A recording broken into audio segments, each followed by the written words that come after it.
Fin de série d'ateliers de sensibilisation dans le cadre de la riposte à la Covid-19 ce vendredi 28 mai 2021 avec la participation des personnes vulnérables.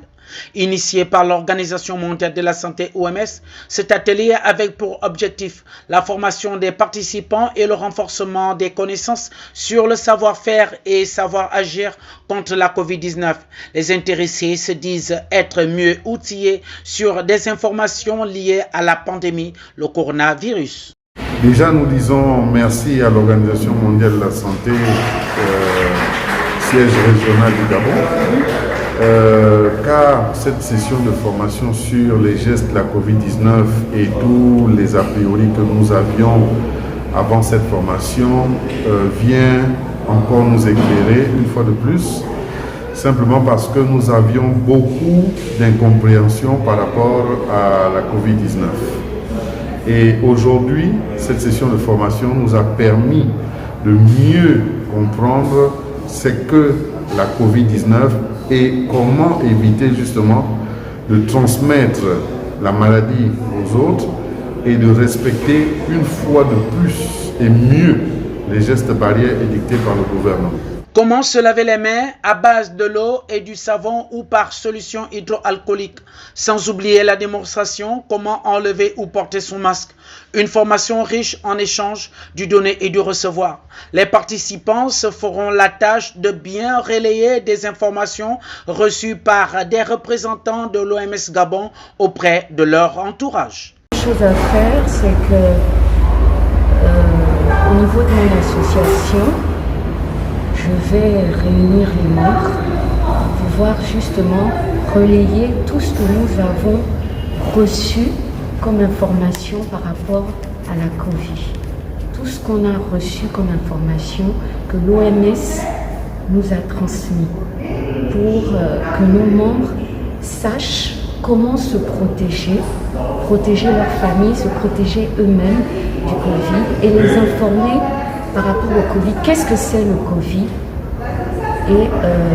tous les moyens qu'il faut mettre en œuvre pour se protéger de ce virus qui est planétaire, il faut le dire, qui est planétaire. Déjà, nous allons, puisque nous avons des réunions quotidiennes, nous allons déjà convoquer l'ensemble de nos membres et repartir vers ces derniers pour, à notre tour, redonner l'information acquise, les manières de transmettre cette information et de demander à toutes les personnes déficientes visuelles de respecter les mesures barrières car la maladie, elle existe bel et bien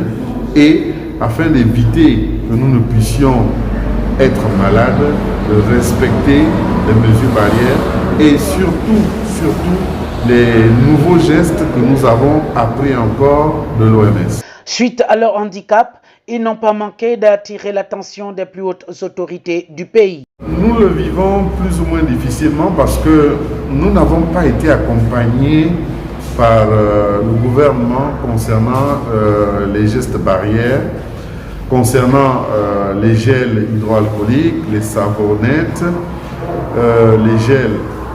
comme je le disais. C'est difficile pour nous parce que la plupart des personnes déficientes visuelles sont des personnes précaires qui n'ont pas d'emploi et donc c'est tellement difficile de se conformer aux injonctions gouvernementales par rapport à la Covid-19 et c'est pour ça que nous interpellons le gouvernement de dire qu'ils doivent mettre à notre disposition des bavettes, des gels hydroalcooliques et des savons parce que simplement nous en avons besoin pour désinfecter nos domiciles, pour désinfecter l'outil que nous utilisons régulièrement qui est la canne blanche et ceci afin de protéger non seulement la société mais aussi nos familles. L'Organisation mondiale de la santé, via sa représentation au Gabon, montre une fois de plus sa détermination d'accompagner la population dans une stratégie d'éradiquer la pandémie à travers cette formation de sensibilisation de 5 jours qui se solde dans une prise de conscience.